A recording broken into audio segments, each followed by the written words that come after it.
In the year 1888, when the dust of Texas carried whispers like ancient spirits, there was a church that locals only entered with trembling steps. It stood outside a small town near the Brazos River, a crooked building of whitewashed wood, its steeple leaning slightly to the east, as though ashamed of the secrets buried beneath it. On the surface, it looked like any other chapel. Hymns on Sunday mornings, candles burning in tall iron holders, the priest speaking of salvation. But those who lingered long enough claimed that at night, when the desert winds howled through the cracks in the walls, the floorboards moaned.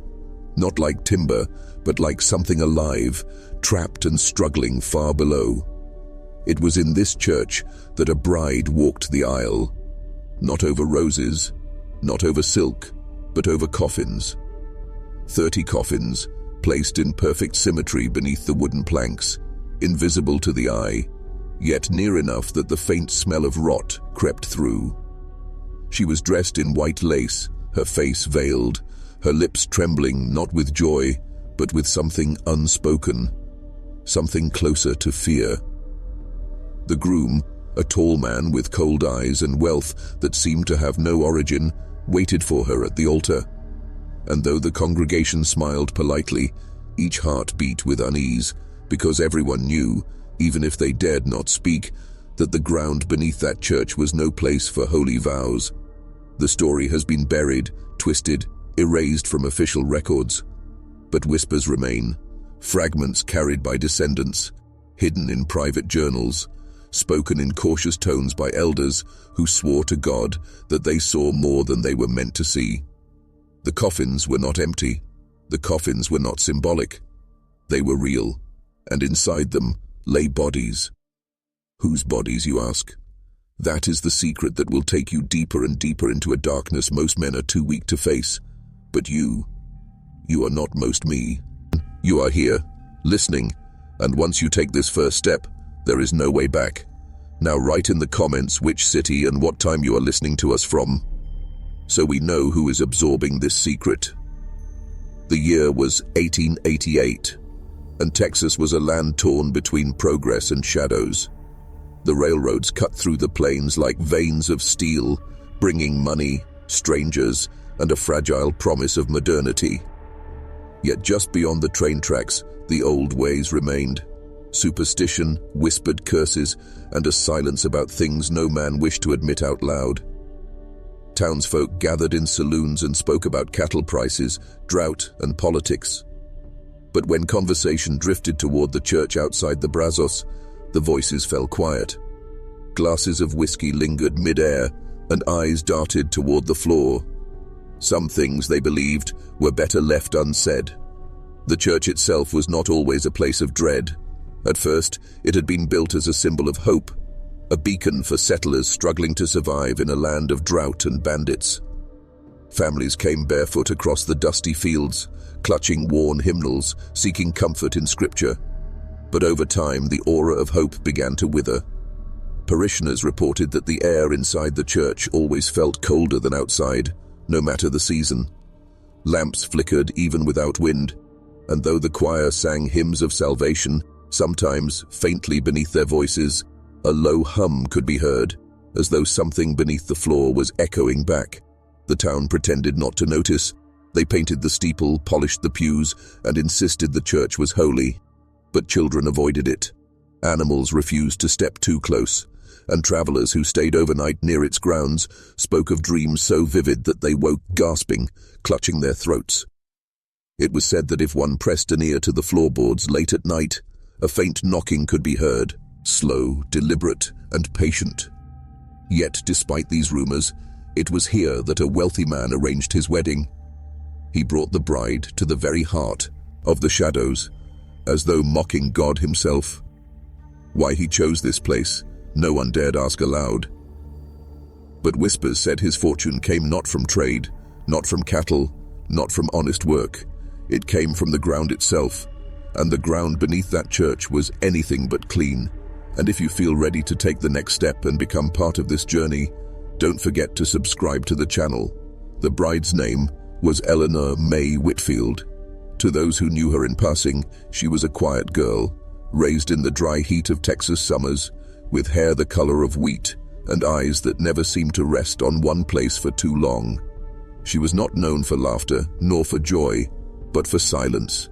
Her father, Thomas Whitfield, had been a farmer who lost everything in a flood that swept his fields away in a single night.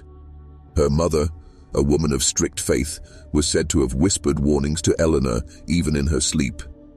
Never walk into the church alone, never speak to the man who waits beneath it. Yet poverty bends the will, and desperation twists it further. Eleanor grew up in a house where hunger was more common than bread, where whispers of debts and unpaid notes filled the air heavier than prayer. By the time she turned 20, her family was broken, and she was left with one option: marriage to a man whose wealth no one could trace, but whose influence no one dared question. His name was Mr. Caldwell, though some said it was not his birth name at all. He arrived in town one autumn, dressed in black despite the Texas heat, carrying no luggage except a single locked chest. He bought land that no one else wanted, hired men whose faces no one remembered, and built his fortune as if from thin air. When he asked for Eleanor's hand, her family did not hesitate. Her mother, pale and trembling, kissed her daughter's forehead, but said nothing more. And Eleanor, bound by duty and silence, agreed. Yet those who looked closely noticed her eyes. They did not shine with the light of a woman about to wed. They carried the weight of a soul that already knew it was being led toward something unnatural. Neighbors remembered small things. Eleanor refusing to walk near the churchyard alone, her hands trembling when Caldwell's shadow stretched across her dress, her lips moving in prayers that seemed more like bargains. And then came the day of the wedding, when the townsfolk gathered at the crooked church, pretending to celebrate, but feeling in their bones that they were about to witness not a union blessed by God, but a covenant sealed in the soil of the dead. At first, the unease surrounding Caldwell and Eleanor's wedding seemed like nothing more than superstition. People told themselves that the chill inside the church was just bad carpentry, that the odd smell was nothing but mildew. But in the weeks leading up to the ceremony, things began to happen that no man could explain away with logic. Livestock in the surrounding fields started to die suddenly, their bodies discovered in the mornings with no wounds, no signs of struggle, as though the life had been drawn out of them in silence. Families reported hearing cries in the night, not from wolves or coyotes, but from voices, human voices, distant yet close, muffled as though rising from the earth itself. One woman swore she woke to the sound of her own child calling her name from outside the window, though the child slept safely in bed beside her. And then there were the disappearances. A stable boy no older than 15 vanished while delivering feed to the church's storage barn. His footprints led straight to the threshold, and then stopped, as if he had been swallowed whole. The sheriff investigated, but nothing was written in his records. The matter was hushed, forgotten, as if the boy had never existed.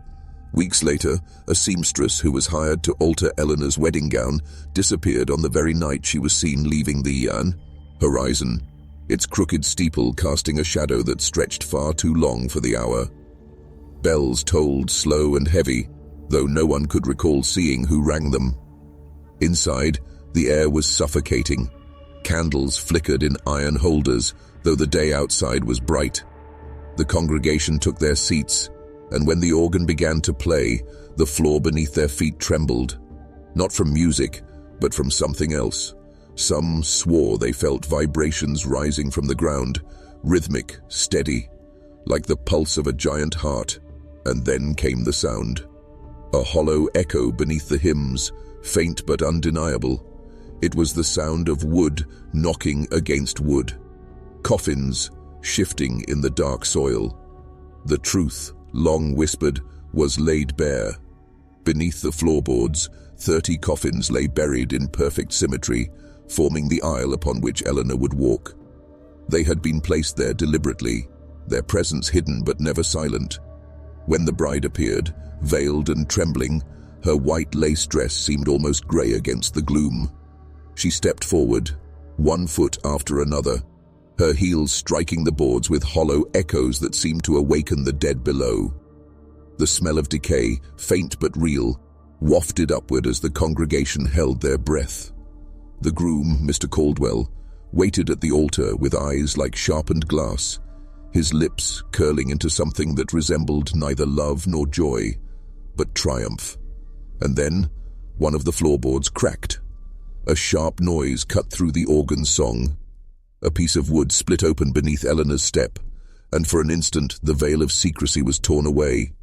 Those nearest the aisle gasped as they saw it, the glimpse of a coffin lid, splintered and broken, and beneath it, the grey waxen face of a child, its eyes half open, its lips parted as if still trying to speak.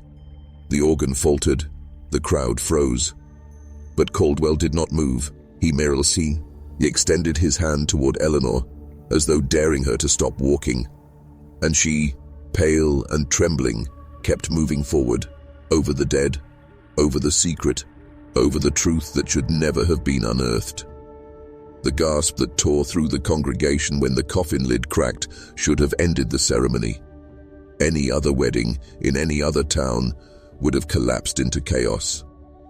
But in that crooked church, silence fell heavier than screams.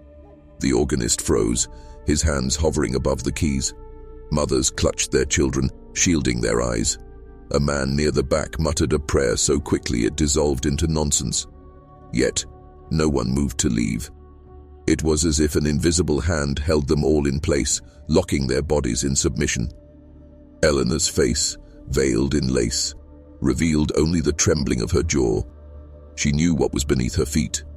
Everyone did now, and yet, with each step, she seemed less herself, as though the weight of the coffins pulled her deeper into a spell from which there was no return. Some said her lips moved beneath the veil, whispering to the corpses, as though each footfall was an apology. Caldwell, in his black suit, radiated control. His eyes swept the room, and wherever they landed, mouths shut, hands dropped, spines straightened. His wealth had silenced the town before, but now it seemed more than wealth. It was a power that bent will itself. One old man later confessed that he tried to stand, to object, but his legs refused to move. "It was like my bones no longer belonged to me," he said. The sheriff, sitting in the front pew, saw the child's face in the broken coffin.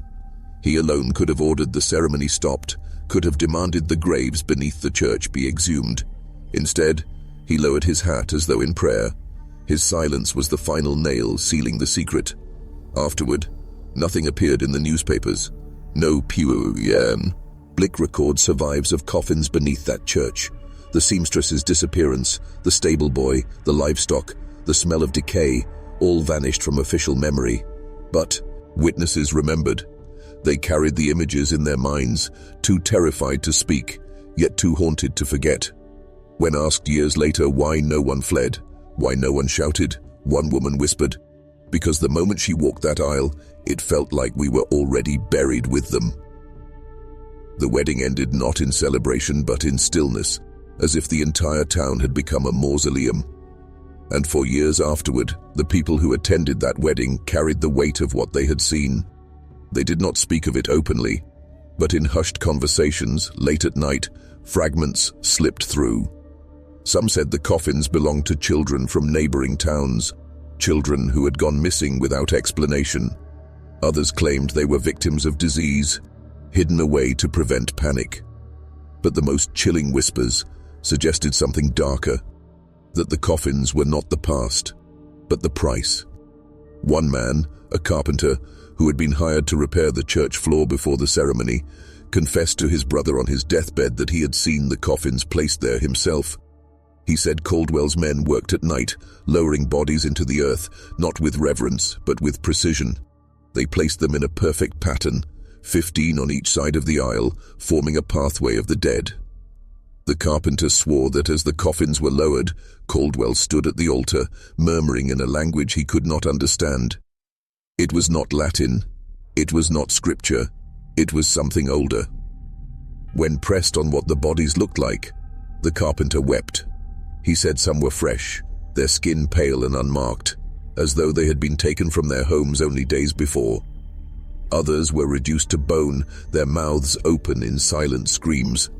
But all of them, every single one, had coins placed over their eyes. Not American coins, foreign, ancient. Symbols etched into the metal that no one recognized. Why coins? Why coffins? Why beneath the aisle of a wedding?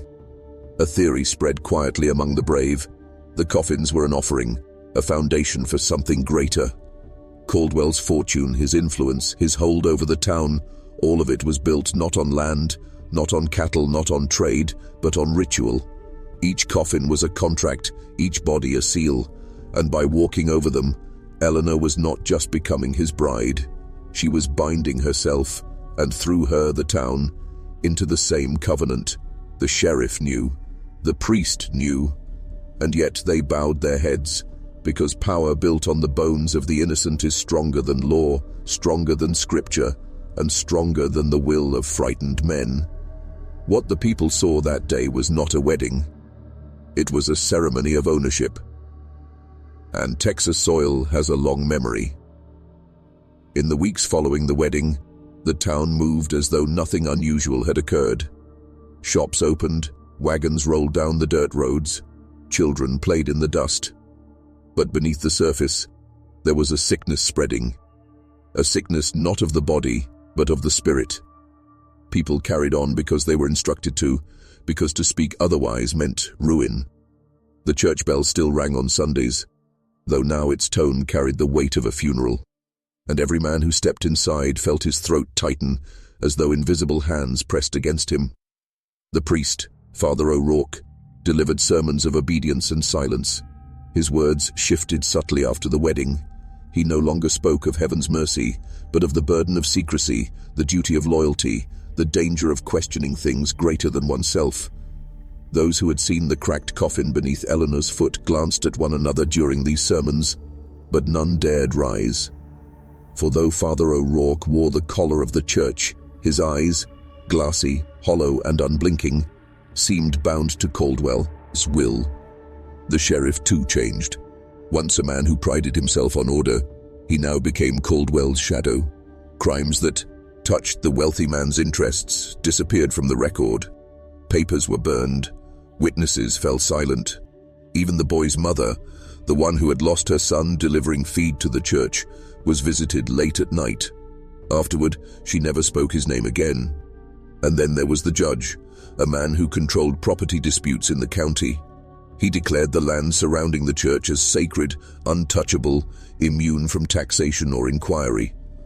His decree bore the seal of the court, yet the ink seemed darker than law, as though written with something older than ink itself. This was how the corruption worked, not with open violence, but with quiet hands pressed against every mouth, every record, every soul. Institutions that were meant to protect the people, the church, the sheriff's office, the courts, became walls protecting Caldwell. He did not need armies or guns. He had control of the very systems men trusted to deliver justice. And so, the truth of the coffins remained buried. To outsiders, the wedding was a rumor, a ghost story whispered in taverns, but to the town itself it was worse. It was a wound sealed shut by law and scripture, festering silently beneath the surface. Eleanor, trapped within Caldwell's house, felt this sickness most of all. The townsfolk could pretend. They could sip whiskey in saloons and laugh too loudly at stories, as if laughter could drown the memory of coffins shifting beneath the church floor. They could sit through Father O'Rourke's sermons, nodding obediently, while the air around them reeked faintly of rot. But Eleanor could not pretend. For her, the nightmare did not end at the altar. It began there. Caldwell's house stood on the edge of town, a mansion of black timber and stone that seemed to grow taller each time someone looked at it. No one remembered seeing it built, only that one day it was simply there. Its windows reflect, no light. Its walls swallowed sound. To enter was to leave the world of men and step into a place where shadows were thicker than air. Eleanor became its prisoner. She was given fine dresses, meals served on silver, but no freedom. Servants who moved silently through the halls avoided her eyes. When she spoke, they did not answer.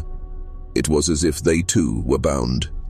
At night, she heard doors unlocking and locking without hands, whispers carried through vents, and the sound of something dragging across the floors below.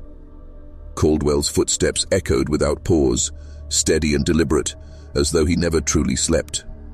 Her bedroom window overlooked the town, and sometimes she pressed her hands against the glass, watching the lanterns flicker in the distance, longing to run.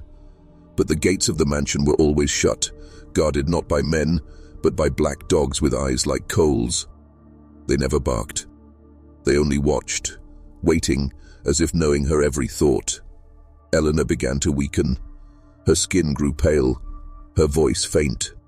Visitors noticed when Caldwell paraded her at church services, her veil still covering her face, her hands trembling as though she were cold even in the Texas heat. Rumors spread that she no longer ate, that she walked the halls at night whispering to the air, calling names no one recognized. One servant swore he heard her speaking in her sleep, not in English, but in the same guttural tongue Caldwell had used during the burial of the Coffins. The words rolled from her lips, as though forced through her by another's will. And yet, even in her torment, she clung to something inside, a spark of resistance, small and flickering, but not yet extinguished, a spark that Caldwell seemed both amused by and intent on breaking. The first signs came in her sleep. Servants reported hearing Eleanor, covering her face, her hands trembling as though she were cold even in the Texas heat. Rumors spread that she no longer ate, that she walked the halls at night whispering to the air, calling names no one recognized. One servant swore he heard her speaking in her sleep, not in English, but in the same guttural tongue Caldwell had used during the burial of the Coffins. The words rolled from her lips, as though forced through her by another's will.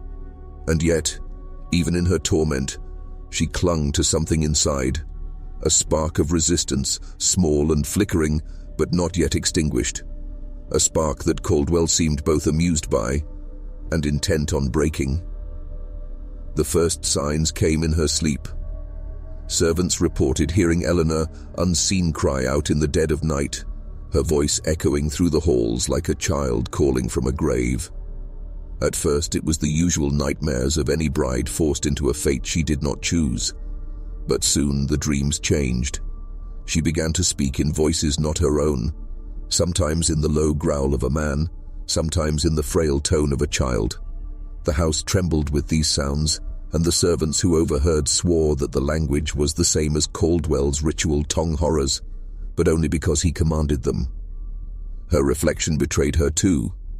Mirrors in the house seemed to twist her face, showing her not as she was, but as she might become, hollow, sunken, lifeless.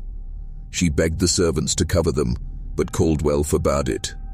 He told her that what she saw was not madness, but truth.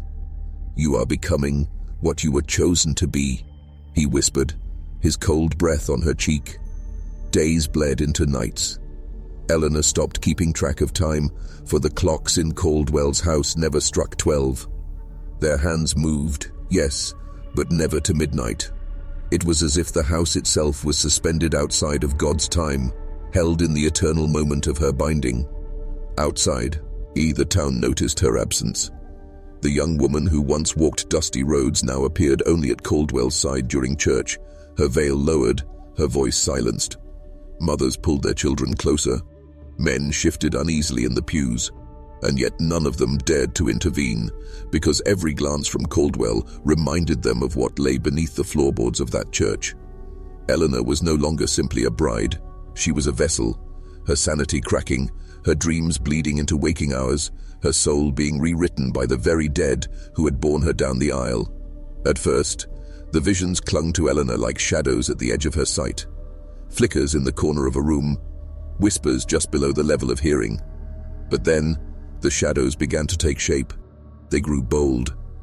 One evening, as she sat at her vanity brushing her hair, the mirror in front of her darkened, as if filled with smoke. Slowly, faces pressed against the glass, grey, bloated, their mouths stuffed with dirt. She dropped the brush, gasping, but the faces did not vanish. Iue, the one spoken when the coffins were laid in the earth.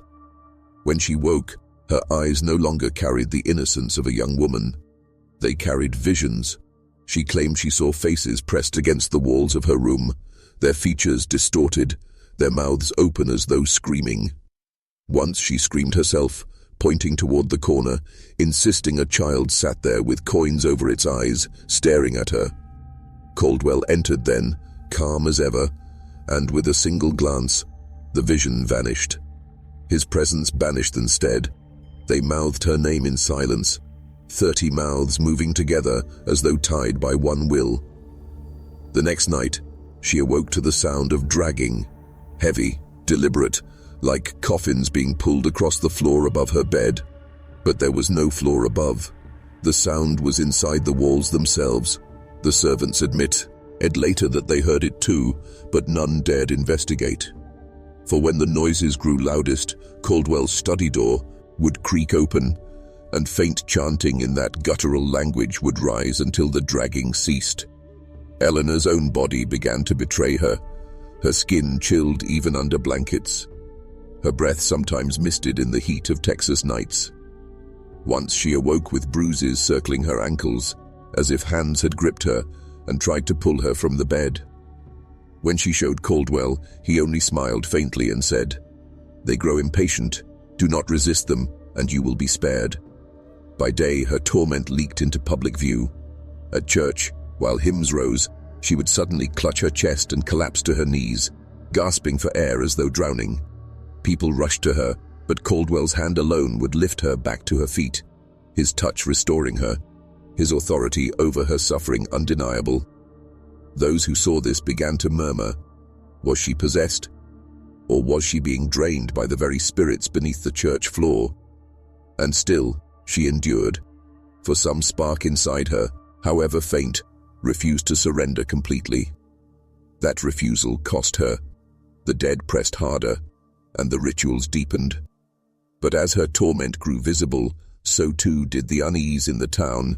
Some whispered that Eleanor was a warning, a living testament to what happens when a soul is forced into a covenant sealed with coffins.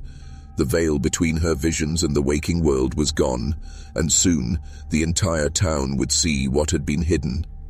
The sickness that had begun in Eleanor's house soon spread into the streets of the town.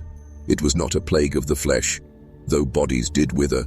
It was a plague of the mind. People spoke in circles, repeating phrases they did not mean to say. Men forgot their own names for moments at a time. Mothers found their children sleepwalking toward the church in the dead of night, eyes wide open but unseeing, as if summoned by something beneath the floorboards. Disappearance became commonplace, though never acknowledged. A blacksmith's apprentice was last seen polishing tools late at night. His hammer remained on the anvil, glowing with fresh heat. But he himself was gone, vanished into silence. A schoolteacher walked home one evening carrying her books. By morning, only the books were found, neatly stacked on the church steps. Animals mirrored the madness. Horses bolted at shadows no one else could see. Dogs howled in unison at midnight facing the church, their voices blending into one long wail that rattled windows. Crows gathered on rooftops, not moving for hours, their black eyes fixed on the mansion where Eleanor wasted away. The townsfolk tried to bury their fear in routine, but dread seeped into everything. Saloon music faltered into silence. Markets emptied earlier each day, as if no one dared walk the streets after dusk. And yet, Caldwell remained untouched. He walked openly, tipping his hat, his smile polite, as though the chaos was nothing more than weather, and people bowed their heads, unable to resist him. But resistance began to flicker. A handful of townsmen met in secret, whispering that something had to be done. They spoke of coffins, of curses, of Eleanor's pale, trembling form. One old woman warned them, "If you break the pact, the ground will break you." Still, the men planned. A farmhand named Samuel swore he would dig beneath the church to see the coffins with his own eyes. Another promised to confront the priest. But their voices trembled as they spoke, because deep down they feared they already belonged to the dead. For every act of defiance, 3 acts of silence followed. Fear was stronger than courage. The town became a stage of hushed voices, with Caldwell its conductor and Eleanor its broken cymbal. What began with a single wedding had now become a net, pulling everyone tighter into the grave. Samuel was now but a brave man by nature. He was a farmhand, strong in the back but soft in the eyes, used to bending under the weight of plows and bosses alike. Yet that night, something heavier than fear pushed him forward. He whispered to his wife that he was going to the barn, but instead he carried his lantern toward the churchyard. He told himself it was curiosity, but deep down he already knew. The truth was a summons. The church loomed above him like a judge. Its doors were locked, but Samuel did not try them. He went to the earth itself, to the side of the building where grass had grown too thick, where rainwater pooled in unnatural hollows. He set down his lantern, picked up his spade, and began to dig. At first the dirt came away easily, as if the ground wanted to be opened, but the deeper he went, the heavier the soil became. It stank faintly of rot, though no roots or bones appeared. His hands blistered, sweat ran into his eyes. Still, he dug. Each thrust of the spade felt less like an act of will and more like obedience to something whispering beneath the earth. Then came the sound. Not the scrape of metal on rock, not the snap of roots, but a hollow thud. Wood. Samuel froze. He dug carefully around it until his lantern light revealed a lid, blackened and swollen with damp. A coffin. The air grew colder, his breath visible in clouds. The lantern flame wavered, though no wind stirred. He knelt, pressing his ear to the wood. At first, silence. Then, faint, deliberate scratching. From inside, his hands shook. He told himself to stop, to cover it, to run. But before he could, the lid shifted. Not upward, not broken by force, but pulsing, as though the coffin itself breathed. The scratching became clearer, sharper, until it was unmistakable, fingernails clawing at the inside. Samuel dropped his spade and stumbled backward, but the ground beneath him rippled, as if the soil itself were alive. His lantern fell, extinguishing in the dirt. Darkness swallowed him. The last thing he saw before it went out was the coffin lid rising a fraction, just enough for something pale and thin to press against the gap. When dawn came, the hole was filled, the ground smooth. Samuel's wife found his boots by the barn door, but Samuel himself was never seen again. And yet, in the nights that followed, villagers swore they could hear digging, not above the earth, but beneath their feet. The morning Samuel vanished, whispers spread like sickness. His wife wept openly in the market, clutching his boots as though they were relics. The men who had sat with him in secret meetings went silent, their courage turning to ash. One by one, they denied ever being part of his plan. But silence could not erase the sound. For at night, when the air grew heavy and the moon cast its pale light, the people began to hear it. Digging.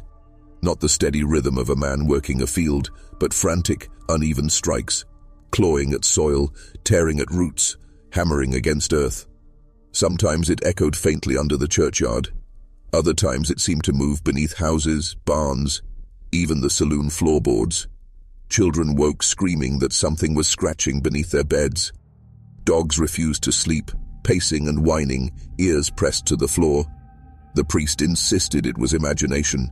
He preached louder than ever, his sermons boiling with fire, warning that doubt itself was a demon. Yet his hands shook when he raised the chalice. His eyes darted to the church floor, as though he too heard the restless sound rising through the stone. Caldwell, however, was calm. He strolled the streets, his black coat immaculate, his boots polished, his voice smooth. When asked about Samuel, he said only, "Some men are not strong enough to carry what they uncover." His words carried weight, settling over the townsfolk like a curse. But the digging continued.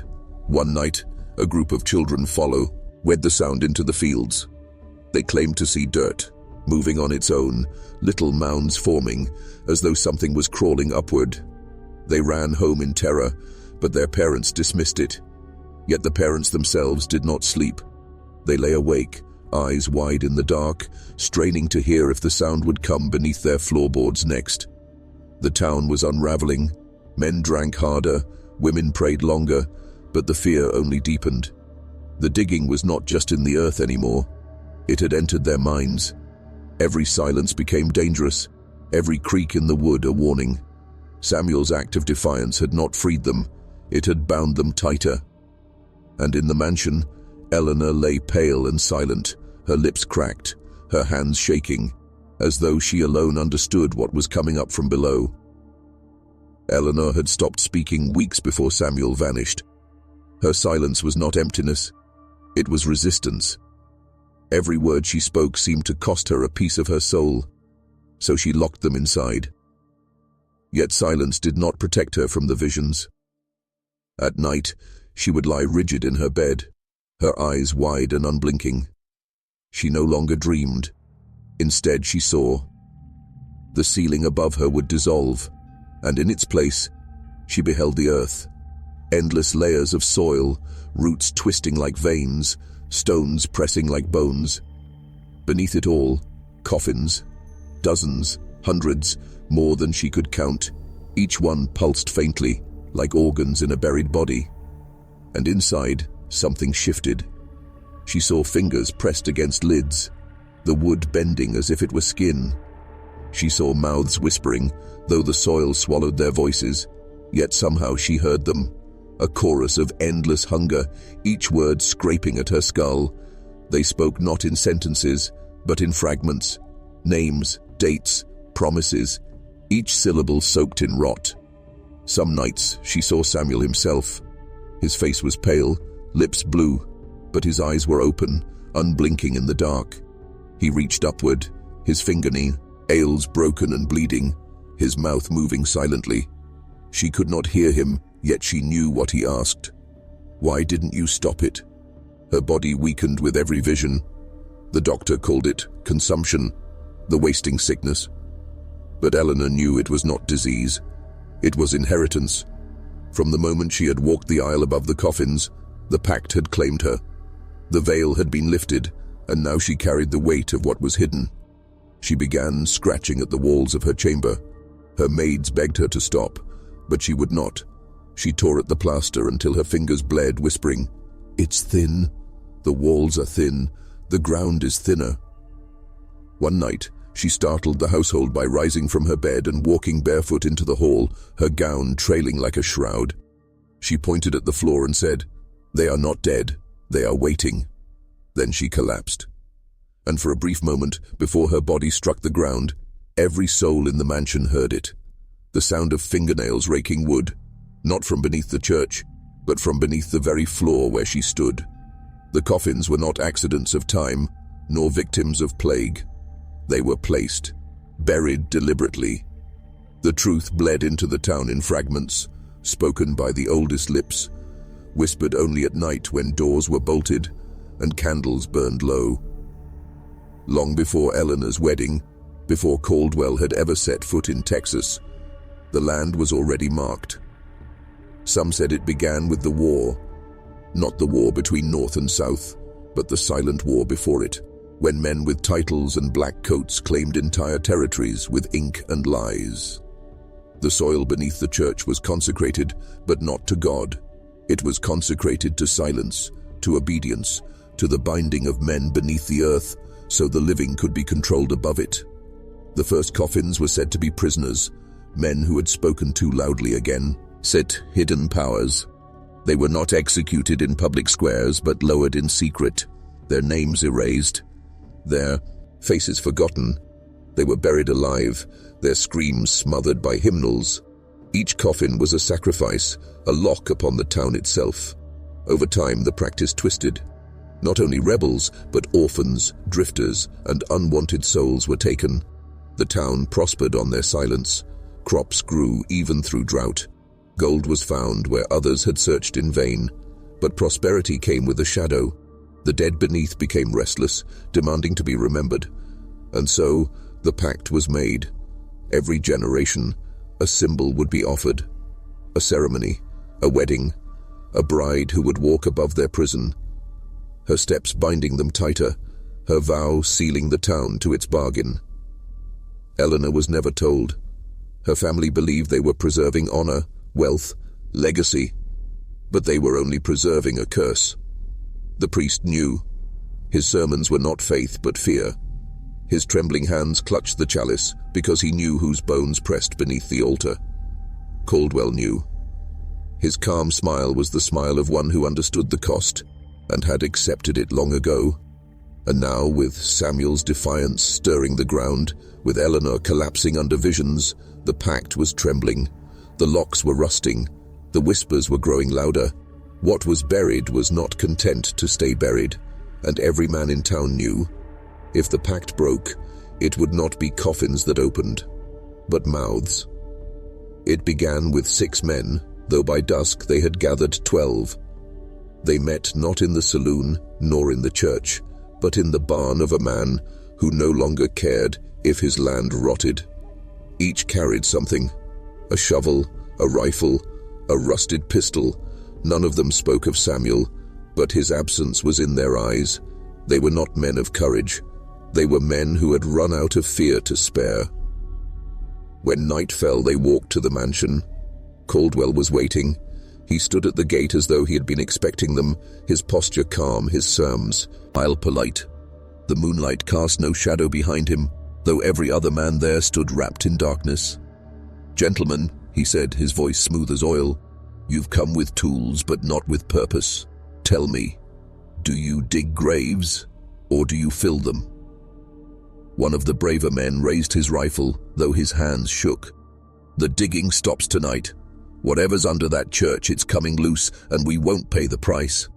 Caldwell's eyes narrowed, not in anger, but in amusement.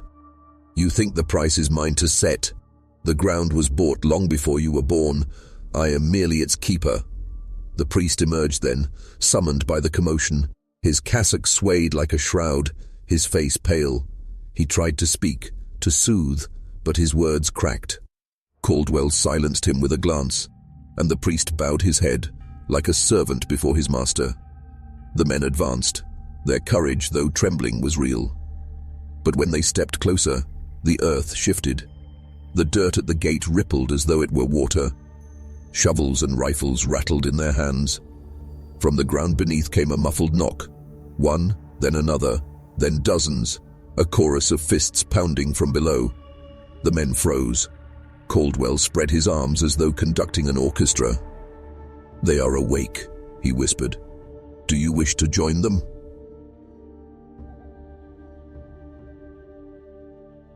The bravest of them fired. The shot rang across the fields, but Caldwell did not fall. The bullet struck the soil at his feet, swallowed whole. The ground hissed, smoke rising from the wound. The smell of burnt flesh, though no flesh was visible. The men broke. One by one they turned, running into the night, abandoning their rifles, their courage, their defiance. Caldwell did not chase them. He simply smiled, whispering into the dark, "Fear is stronger than steel." And the earth beneath him answered with a groan. After the confrontation at the gate, the men returned to their home, as broken, their eyes hollow, their hearts twisted with shame. They spoke of nothing. They told their wives only that Caldwell could not be touched. And as the town sank deeper into silence, the only sound that rose against it came from Eleanor. Her body had withered to little more than bone beneath her bridal gown. She lay in her chamber like a dying saint, her lips cracked, her breath shallow. Yet at night her voice would rise, not in screams, not in cries for mercy, but in whispers. The maids claimed that when Eleanor spoke, her mouth barely moved. Sometimes her voice came from the walls. Sometimes it echoed from the floorboards. But always, it carried words she could not have known. Names of men who had vanished a generation ago. Secrets of land sales and blood pacts written in Latin.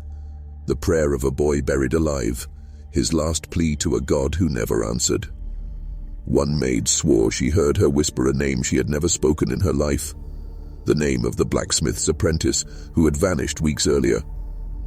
The sound was not Eleanor's soft tone, but the rasp of a young man choking on dirt. The doctor, summoned in desperation, placed his ear near her lips. What he heard turned his face white. He refused to return, saying only, She carries the grave in her throat. And then came the night when the entire household awoke to her voice. Not weak, not frail, but commanding. It rolled through the halls, through the windows, into the streets. Words in a tongue no one could recognize, spoken with authority. The chandeliers shook, the windows trembled, and for a moment, even the ground grew still, as if listening. When silence returned, Eleanor lay still, her chest rising faintly. A servant swore she smiled in her sleep, though her smile was too wide, her teeth too pale. The town whispered that she was no longer bride nor widow, no longer daughter nor victim. She was a vessel, a mouthpiece for the pact. And though Caldwell kept his calm, for the first time his hands curled into fists at his side. Because even he knew, when the dead begin to speak through the living, the pact is no longer in control. The night after her voice rolled across the town, Caldwell came to the mansion not as a guest, not as a suitor, but as something older, darker, and infinitely more dangerous. The servants tried to bar his way, but he brushed past them as though they were smoke. His boots made no sound on the wooden floors. The air thickened as he ascended the staircase, and with every step the house seemed to shrink, its walls bending inward as if it feared his arrival. He paused outside Eleanor's door. No candle burned inside, but a faint sound seeped through the cracks. Not breathing, not the shifting of sheets, but murmuring. Hundreds of voices layered atop one another, rising and falling like a sea. He pushed the door open. She lay on the bed, frail as parchment, her eyes closed, yet her lips moved. The words that spilled out were not her own. They carried the weight of centuries, the cadence of prayers that had been buried alive. Caldwell listened, his face unreadable. Finally he spoke. His voice was low, commanding, the same tone he had used to silence men at the gate. "You do not belong in her. She is mine." Eleanor's eyes snapped open. They were not her eyes, not the soft blue of the bride who once dreamed of joy, but black, glossy, endless. The voices within her grew sharper, each one pushing against her throat until they blended into one terrible harmony. "You are nothing but a keeper," they hissed through her. "We are the covenant. We are the price that binds. You cannot silence us. You cannot bury us again." For the first time, Caldwell's calm cracked. His jaw clenched, his hands trembled. He stepped forward, leaning over her, his shadow stretching long across the bed. "If you rise, you will burn. If you break, you will take them all with you." "Oh, do you want that?" Her mouth twisted into a smile too wide, stretching the fragile skin of her face. "We do not want," the voices answered. "We remember." The windows shattered. The candles in the hall blew out. The house shook as though the foundation itself had groaned awake. Servants fell to their knees, praying, weeping. Caldwell alone remained standing, his gaze locked on the thing inside her. And in that silence after the quake, it became clear. He was not master here. He was merely another prisoner. By morning, the mansion was unrecognizable. Shattered glass crunched beneath servants' feet, portraits hung askew, and doors refused to close as though the house itself resisted silence. But the worst of it lay upstairs, where Eleanor's chamber had become a tomb in waiting. She no longer looked human. Her skin clung too tightly to her bones, her lips torn and blistered from endless whispering. When she did not speak, her throat still moved. Small, pulsing twitches, as if the words had not stopped, but simply gone deeper inside her. The doctor, bribed into returning, refused to touch her. He muttered that she smelled of soil, that her blood carried the stench of iron and rot. He left before sundown, swearing he would never return again. The maids tried to pray over her, but Eleanor's body answered in laughter. Not her laughter. Dozens of voices spilling at once, high and low, male and female, weaving into a sound so cold it silenced every prayer mid-word. Her body convulsed, her limbs jerking against the bed, as though strings beneath the floor pulled her. Each movement left bruises in the shape of hands across her skin. By the third night, she refused food and water. Yet she did not wither further. She endured. Her eyes, when they opened, were no longer fully black but shifting, sometimes grey, sometimes brown, sometimes green, as though the faces of those buried below flickered through her gaze. Once, her father entered, breaking under grief, and demanded the priest exorcise her. A priest placed his trembling hands upon her forehead. Eleanor's mouth opened. She spoke the priest's childhood sins, word for word, in the exact voice of his long-dead mother. He fled the mansion screaming, abandoning his cross on the floor, and yet, amid the horror, Eleanor herself flickered through. For a brief moment one dawn, her true voice returned. Weak, almost gone, she whispered to her maid, "I walked the aisle over coffins, and now I carry them all." Then her eyes rolled back, and the voices resumed, stronger than before. Her body was no longer hers. It was a choir stall, and the dead had claimed the hymn. The town, though no one admitted it aloud, began to wait for her funeral, not in fear of her death, but in terror of what might rise in her place if she was ever lowered into the ground. The people of the town spoke of Eleanor's funeral before she had even drawn her last breath. It was whispered in kitchens, behind saloon doors, and in the back pews of the church, not in mourning, not in pity, but in terror. For they knew that death was not release, death was a doorway, and if Eleanor was lowered into the soil, into the earth that already stirred with restless hands, she would not rest among them. She would rise against them. Mothers begged their husbands not to let the priest bury her. Men argued that cremation was the only way. But even that suggestion met with silence, for the pact was older than any man there. Fire had never been part of the bargain. The earth demanded its share, and those who denied it often vanished before their doubts could spread. Rumors spread faster than truth. Some said that Samuel's digging had not disturbed just one coffin, but dozens, and Eleanor was their herald. Others swore they saw her pale figure in the church at night, though she had never left her bed. One boy claimed she came to his window at dawn, whispering his aim in a dozen voices. His mother locked him inside and wept, knowing the pact always marked the young first. The priest avoided questions. His sermons grew shorter, his prayers more desperate. He no longer met the eyes of his congregation. He knew, as they did, that the ground beneath the altar was trembling. The gravedigger, a silent man who rarely spoke, packed his tools and left town in the middle of the night. His absence said what no sermon could. No one wished to prepare her grave. And so the town waited, suspended between fear and inevitability.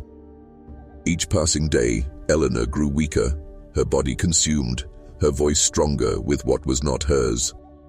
They heard her through the mansion walls, her whispers threading into the streets, speaking names of men long dead, calling children by names not yet given. Every soul felt it. A funeral was coming.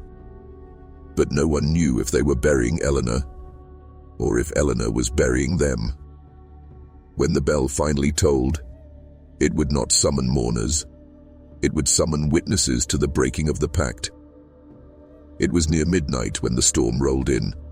Lightning carved the horizon, thunder shook the earth, and the wind howled through the town as if the sky itself had decided to speak. In the mansion, servants cowered in corners, praying louder than the storm. Yet above their voices came a sound that froze them all. Eleanor's laughter. Not shrill, not hysterical. Steady, deliberate, as if she knew something they did not.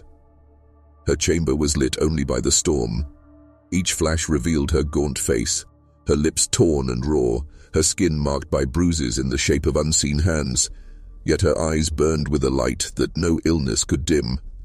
When the maids tried to quiet her, she sat upright with a strength that had abandoned her weeks ago, and then, with a clarity that silenced the storm itself, she spoke. At the final bell, she whispered, "I will die." The room fell still, The maids dared not move. Eleanor's head tilted as though listening to something beyond their hearing. Not when the doctor says, not when the priest demands. When the bell tolls its last time, the earth will open, and I will go where I was meant to go. One maid began to cry, clutching her rosary. Eleanor reached out with skeletal fingers, brushing the beads, her touch cold as river stone. Pray if you wish, but your prayers are not to the God you think. The pact hears them. The pact always has. The storm raged on, but Eleanor's voice did not waver. She lay back upon her pillows, her eyes rolling back, her chest rising shallow and slow. 3 nights more, she murmured, and the bell will toll. Her father begged her to stop, tears streaming down his face, but Eleanor only smiled. Her lips cracked, her teeth faintly blood-stained. You should not mourn me, she said softly. You should mourn yourselves. When the storm passed, silence fell over the house, but no one slept, for every servant, every member of her family, carried the same thought in their hearts. The bell had never lied, and if Eleanor had named the hour, then the hour was already sealed. And as dawn broke, the church bell rang once, not by human hands, but by wind, and every soul knew it was the first of her 3 remaining days. By the time the sun rose on the morning after her prophecy, the town was already trembling. Shops remained shuttered, doors were barred. Even the saloon, usually alive no matter the season, stood silent, its lamps dark, its stools empty. The storm had passed, but the streets carried the silence of a graveyard. Word spread faster than fire. Eleanor had named her death, and the church bell itself had rung to confirm it. Some swore they heard it in their dreams, a hollow toll that vibrated not in their ears, but in their bones. Others insisted the sound was not of bronze striking bronze, but of something deeper, something beneath the earth, answering her. The priest tried to gather the townspeople into the church, but few dared step inside. They feared that if they knelt at the altar, their prayers would be heard not by God, but by the same pact that claimed Eleanor. Mothers kept their children close, smearing protective oils over their doorframes, whispering charms passed down from grandmothers who had once warned of nights like these. Men sharpened their tools, not for work, but for defense. But defense against what? Against Eleanor? Against what she carried inside her? No one could answer. The blacksmith hammered shut the doors of the chapel's crypt, as though iron itself could restrain what was to come. The gravedigger had fled, so it was left to farmers and carpenters to dig a grave, though none dared finish it. The pit lay open, yawning like a wound, awaiting its offering. Some said the earth groaned as they dug, that their shovels struck not roots or stone, but fragments of bone too old to belong to Eleanor, too new to be forgotten. One man swore he uncovered a coffin lid, cracked and splintered, less than a foot below the soil. He dropped his spade and refused to return. Caldwell stood apart from it all, his presence a shadow against every frightened conversation. He assured the town that he had things under control, that Eleanor's death would not spread beyond the mansion. Yet his eyes betrayed him. He was no longer a man of medicine, but a man possessed by the same fear that ruled them all. 3 nights, Eleanor had promised. The first was gone, the second was approaching, and every step, every breath, every prayer seemed to move in rhythm with a countdown no one could stop. When the final bell tolled, the town knew they would not simply lose a bride, they would lose themselves. The second night came with no mercy. The air was heavy, as if the town had been wrapped in a burial shroud. Even the insects fell silent, as though the world itself was holding its breath for what stirred inside the Caldwell mansion. Eleanor's visions were no longer contained within her chamber. They bled into the streets. Witnesses claimed they saw her pale face in the windows of houses she had never entered. Children awoke screaming, insisting she stood at the foot of their beds, her bridal veil dripping with soil. Dogs howled and broke their chains, fleeing into the darkness rather than remain within the reach of her whispers. Inside the mansion, the servants refused to go upstairs. They said the walls sweated blood, though Caldwell dismissed it as rot and mildew. Yet even he could not ignore the sound, a low, rhythmic pounding, as though 1,000 fists were knocking from beneath the floorboards. Eleanor's voice had changed.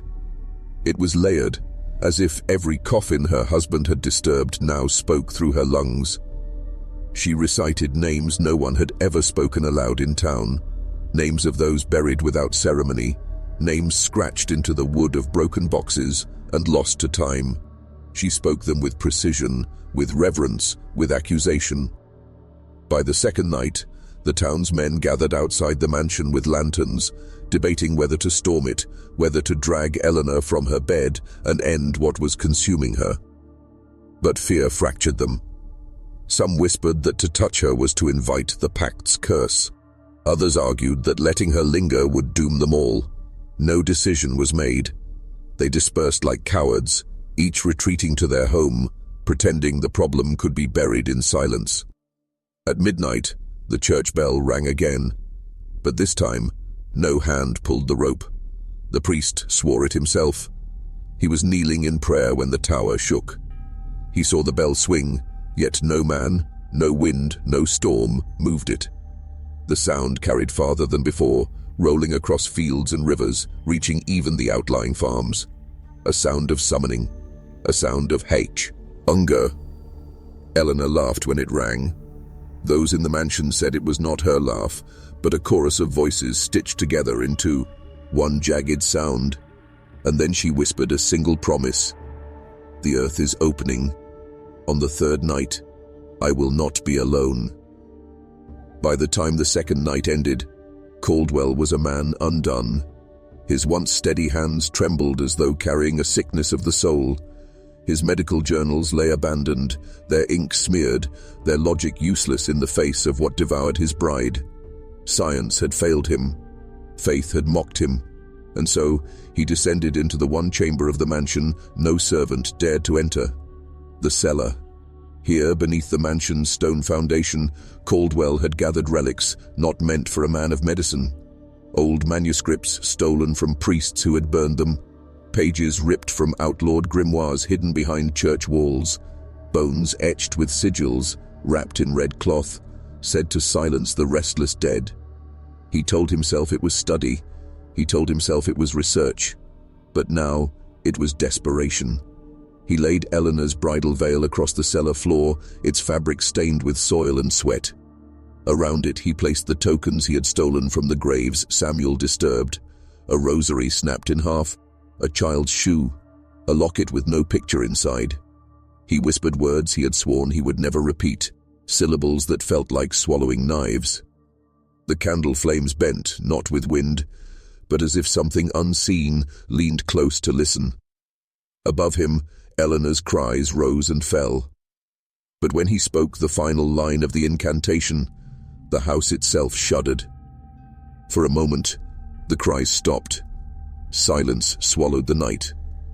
Caldwell thought he had done it, that he had bound whatever plagued her, that he had forced the dead back into the soil. But then came the knock. Not from the door, not from the walls, from beneath him, from beneath the stone. It was slow at first, then faster, a feverish pounding that shook dust from the rafters and sent cracks racing along the cellar floor. Caldwell fell to his knees, clutching the veil, and in that moment he understood. He had not silenced them, he had summoned them. And from above, Eleanor's voice, clear and terrible, pierced the house like a blade. You cannot bury what already lives. The forbidden words had not broken the pact. They had given it breath. The third night arrived not with silence, but with a storm unlike any the town had ever known. No lightning struck, no thunder rolled. The heavens themselves were void. Instead, the storm rose from the earth. The ground trembled. Windows rattled in their frames. Horses screamed in their stables and tore free of their reins. The air stank of damp soil, of graves overturned, of something old and wet forcing its way to the surface. Men who had weathered decades of drought and flood admitted they had never felt such fear, for this was no act of nature. This was the stirring of a covenant breaking. The townspeople gathered in the square, lanterns quivering in their fists. They tried to pray, but their words faltered, swallowed by the vibrations underfoot. Children clung to their mothers, staring wide-eyed toward the Caldwell mansion, where every shutter banged in rhythm with the pounding earth. The house seemed alive, its timbers groaning, its walls breathing. From the church tower the bell rang again, not once, not twice, but 13 times. Each toll was heavier than the last, shaking the marrow of every listener. The priest swore his hands were nowhere near the rope, yet the bells swung as if commanded by invisible hands. Some townsfolk fled at the sound, stumbling into the woods, but most remained frozen, held by terror and by the knowledge that running would not outrun what was coming. Then the voices began. Not Eleanor's, not Caldwell's, but dozens, hundreds. They drifted on the wind, guttural and hollow, the sound of coffins speaking through broken mouths. The townspeople covered their ears, but the voices pressed through skin and bone. Some heard their own names, others heard the names of the dead they had buried, the dead they had forgotten, the dead who now demanded remembrance. The earth cracked open near the graveyard. A long, jagged line split the soil, coughing up fragments of wood, splinters of coffins, shards of bone. The air grew heavy with the scent of decay, and yet not a single body rose. It was worse than that. The earth was preparing, waiting, hungering. All eyes turned to the mansion. Its upper windows glowed with unnatural light, as if fire burned inside but gave no smoke. And then, in the highest window, they saw her. Eleanor, dressed still in her wedding gown, her veil torn, her eyes shining with something not of this world. She raised her hand as if in benediction, or in curse. The third night had begun. Within the Caldwell mansion, reality itself seemed to fold. The walls pulsed like living flesh, the portraits twisted their faces into masks of horror, and the candles burned without flame, their light sickly and unnatural. The servants had long since abandoned their posts, fleeing into the storm of voices outside, leaving only Caldwell to face what his bride was becoming. Eleanor lay upon her bed, but she was no longer the woman he had married. Her skin, once pale with illness, now seemed almost translucent, glowing faintly as though lit from within by a light that was not holy. Veins rose like black rivers across her arms, throbbing in rhythm with the earth's pounding beneath the house. Her lips moved, whispering prayers in tongues too old for Caldwell to know, too raw for human throats to form. He reached for her hand. It was ice, brittle as stone. But when her eyes opened, he recoiled. They were not her eyes. They were deep, endless. Like the open graves Samuel had disturbed, he saw faces in them, faces pressed against the glass of her soul, screaming to be let out. "Eleanor," he whispered, "fight it, please." Her answer where was laughter, low at first, then building, rising into a cacophony of voices layered over her own. It shook the timbers of the house, made the rafters rain dust, and the glass of the windows rattle in their frames. Her laughter was not hers. It belonged to every coffin Samuel had broken, every pact the town had ignored, every secret buried in shallow earth. The veil slid from her head, landing at her feet. But when Caldwell bent to pick it up, it clung to his fingers like wet flesh. He screamed, tearing it away, and when he looked back at Eleanor, she was standing. She should not have had the strength, but she stood tall, her gown hanging like a shroud, her bare feet leaving blackened prints upon the floorboards. She spoke without moving her mouth, her words crawling into Caldwell's ears, as though whispered from inside his skull. "You thought to bind me. Samuel thought to bury me. But I am neither bride nor corpse. I am the gate." And as she spoke, the ceiling above split, dust and plaster falling like snow, revealing the storm of shadows that swirled above the mansion.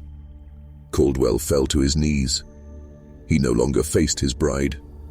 He faced the unsealing of something vast, ancient and patient. Eleanor had not been consumed. She had been chosen. The town could no longer remain still. When Eleanor's laughter spilled from the mansion and rolled across the fields like thunder, something broke inside them. Fear, sharp and suffocating, transformed into frenzy. Men who had sworn never to approach the Caldwell estate grabbed axes, rifles, and lanterns. Women clutched rosaries and carried salt in trembling hands. Children were dragged from their beds, hidden in cellars, as their fathers marched into the storm. The mob surged toward the mansion, their lanterns bobbing like will-o'-the-wisps in the dark. The closer they came, the more the earth quaked beneath their boots, as though warning them to turn back. But turning back was no longer possible. They told themselves it was for salvation, but in truth, it was desperation. They needed to believe they still had power over the curse unraveling around them. The front gates shuddered as they were forced open. The iron hinges screamed like a dying beast. The townsmen pushed forward, their breaths visible in the unnatural chill. One man threw his lantern at the front door. It burst in flames, but the wood did not catch. The fire slithered down as if repelled by the very grain of the wood, leaving it untouched. Still, they did not stop. They battered the door with axes, with hammers, with their shoulders. And when it gave way, the stench that rolled out was not of decay, but of soil. Fresh, wet soil, as though the mansion itself had been buried alive and was now exhaling the grave. Inside, shadows moved without light. Figures twisted in the corners of the halls, slipping just beyond the reach of their lanterns.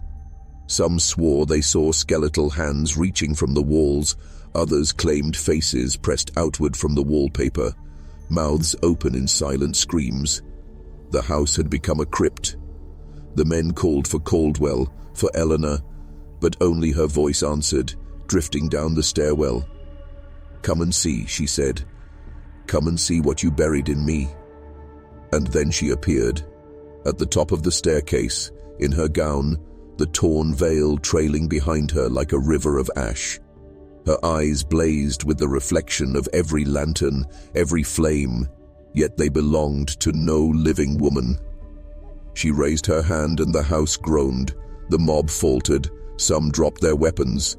Others whispered prayers. None advanced, for in that instant, they knew. They had not stormed the mansion. They had walked into her tomb. The moment Eleanor lifted her hand, the mansion answered. The front doors, battered and broken by the mob, slammed shut with a force that shook dust from the RAF. Ters. Lantern flames guttered and died, plunging the great hall into a half-light that seemed to breathe with the walls themselves. The crowd roared in panic, rushing for the exit. But when they pulled at the doors, the iron handles seared their palms as though heated by a forge. The house had closed its mouth around them. The windows offered no salvation. Glass that should have shattered under their blows only shivered, rippling like the surface of black water. One man hurled a chair with all his might, only to watch it sink through the window pane as though into a pool, leaving no trace behind. When he tried to follow, the surface hardened, sealing him out, or in, forever. The air thickened, breathing became labor. Men coughed and clawed at their throats, yet there was no smoke, only the oppressive weight of earth. The house was not choking them. The soil beneath was rising, pressing upward, as if the entire building was being dragged into the grave it had always concealed. From the staircase, Eleanor descended step by step, her gown dragging along the boards, leaving streaks of black that spread like cracks across the floor. Each step echoed louder than the last, until it drowned out the screams, the prayers, even the pounding fists at the door. The mob, once fierce, now splintered into chaos. Some fell to their knees, begging forgiveness for sins they had never confessed aloud. Others swung their axes wildly at the walls, striking only shadows that stretched and swallowed their blades. A few turned on each other, convinced that blood might appease her. And all the while, the house closed in tighter. Corridors that had once been wide enough to walk now narrowed into suffocating passageways. The ceiling bent low, beams groaning as though crushed by the weight of the dead pressing down from above. Every heartbeat in the room beat in rhythm with the earth's pulse. A count. To down, none could escape. At the bottom of the staircase, Eleanor raised her eyes. They burned with a light that was not fire, but something older, colder. She opened her mouth and every coffin in the ground answered her in unison. The mob realized too late. They had not trapped Eleanor inside the mansion. The mansion had trapped them with her. The Caldwell mansion did not fall in flames. It did not crumble into ruin. Its end came with silence. As Eleanor stood in the great hall, her arms outstretched like a bride welcoming her groom, the earth answered her vow. The foundations groaned, the floor buckled, and then the soil beneath surged upward, swallowing the house whole. Screams tore through the walls as men clawed at doors that no longer existed, as women pressed rosaries to lips that could not form words fast enough to matter. But the earth was patient, inexorable. It devoured wood, stone, and flesh alike, grinding it all into the same dark womb from which the pact had been born. Caldwell's voice rang out once, just once, above the chaos. "Eleanor!" It was not the cry of a husband, nor of a doctor, but of a man broken by the truth that he had never stood against corruption. He had been its willing servant all along. He reached for her, but the soil took him, pulling him down into the grave he had dug with his own hands. His scream ended in silence, muffled by centuries of forgotten bones. The bell in the church tower rang once more. Not 13 times, not 12. One. A single note, pure and final, as though sealing the pact again.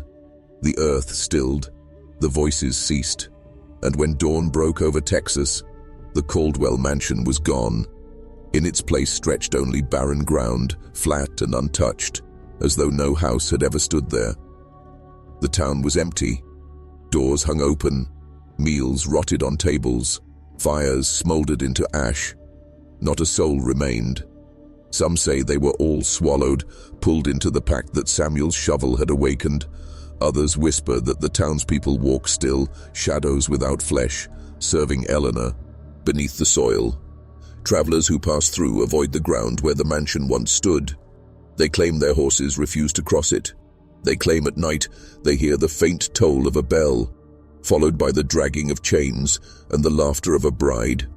A laugh stitched together from 100 broken throats. But the legend holds a warning. One whispered from father to son, from mother to child. Never dig where the earth has chosen to close. Never disturb what lies beneath. For the pact is not broken, it is only sleeping, waiting for the hand that will awaken it again, and should you hear the bell toll 13 times in the night, it may already.